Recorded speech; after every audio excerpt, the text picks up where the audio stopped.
DNA मित्रों, Trump ने जंग का जो फैसला किया उसका सबसे ज्यादा खामियाजा जिसे भुगतना पड़ रहा है वो मिडिल ईस्ट है। ये वो मुस्लिम देश हैं जो अमेरिका को अपना मालिक मानते हैं, लेकिन उन देशों से अब ये आवाज उठने लगी है कि ट्रंप ने उन्हें धोखा दे दिया, उनके भरोसे से खिलवाड़ किया है। मित्रों, इस जंग की शुरुआत अमेरिका और इजराइल ने की। हमला ईरान पर किया गया, लेकिन इस जंग में बिना कुछ किए UAE, Saudi Arab, Bahrain, Qatar, Kuwait, Iraq, Oman और अजरबैजान ईरान के हमले झेल रहे हैं। ईरान ने इन सभी देशों पर मिसाइल और ड्रोन से लगातार हमले किए हैं, वो भी तब जब इन देशों से ईरान की तरफ गोला बारूद तो छोड़ दीजिए, एक पत्थर तक नहीं फेंका गया। यहां हमले सिर्फ इसलिए हो रहे हैं क्योंकि ये किसी ना किसी तरह से अमेरिका के साथ खड़े हुए हैं या फिर यहां अमेरिका के बेस मौजूद हैं। मित्रों, ऐसे में सवाल यह उठ रहा है कि जिस मिडिल ईस्ट ने हमेशा से ट्रंप का साथ दिया, क्या ट्रंप ने उन्हें इस जंग में जबरदस्ती घसीट लिया?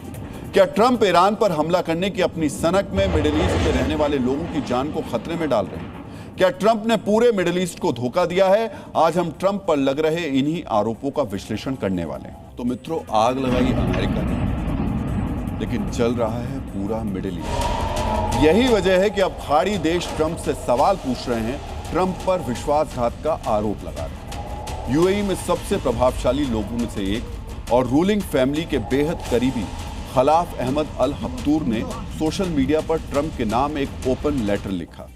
इस पोस्ट में उन्होंने जो लिखा, आपको ये आज जानना चाहिए। अल हब्तूर ने ट्रंप से पूछा है, मिडिल ईस्ट को इस युद्ध में घसीटने का अधिकार आपको किसने दिया? ईरान पर हमला किस आधार पर किया और क्या इससे मिडिल ईस्ट पे होने वाले नुकसान की गणना की गई थी?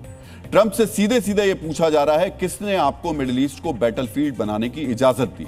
ट्रंप पर यह आरोप लगाया गया कि बिना खाड़ी देशों की सहमति के खाड़ी देशों को आज जंग में झोंक दिया गया। ट्रंप से आज यह भी पूछा जा रहा है कि उन्होंने पीस प्लान के तहत खाड़ी देशों से जो पैसा लिया है, क्या उससे ही जंग लड़ी जा रही है? मित्रों, इसमें कोई दो राय नहीं कि ट्रंप ने ईरान की ताकत को अंडर एस्टिमेट किया और मिडिल ईस्ट में तैनात अपने एयर डिफेंस सिस्टम को ओवर एस्टिमेट कर लिया, और इसका नतीजा यह हुआ कि आज यूएई, सऊदी, कतर, कुवैत में ईरान की मिसाइलें आग बरसा रही हैं। मित्रों, यहां आपको एक बात और नोट करनी चाहिए, इस युद्ध की शुरुआत अमेरिका और इजराइल ने की, लेकिन इसमें मौत खाड़ी देशों के आम नागरिकों की हो रही है। आज आपको इस युद्ध में मौत के आंकड़े भी देखने चाहिए। डीएनए मित्रों, 28 फरवरी से लेकर अब तक इस युद्ध में 6 अमेरिकी सैनिकों की मौत हुई है, वहां 12 इजरायली वहीं मारे गए हैं, यानी हमलावर मुल्क के 18 लोग और सैनिक मारे गए हैं। जिन देशों का इस युद्ध से कोई लेना देना नहीं है, वहां 20 से ज्यादा आम लोगों की जान जाने की खबर है। मित्रों, ट्रंप का साथ देना आज मिडिल ईस्ट को बहुत भारी पड़ रहा है। ट्रंप का विश्वास पात्र बनने के चक्कर में आज यहां आम लोगों की जान जा रही है। इसके साथ साथ ईरान के हमलों में लाखों करोड़ों डॉलर का नुकसान भी झेलना पड़ रहा है। ईरान ने कई तेल रिफाइनरीज को निशाना बनाया, ट्रेड हब्स को निशाना बनाया, होटलों को निशाना बनाया। इन देशों की अर्थव्यवस्था की रीढ़ यानी ट्रेड और टूरिज्म भी बुरी तरह प्रभावित हुए हैं।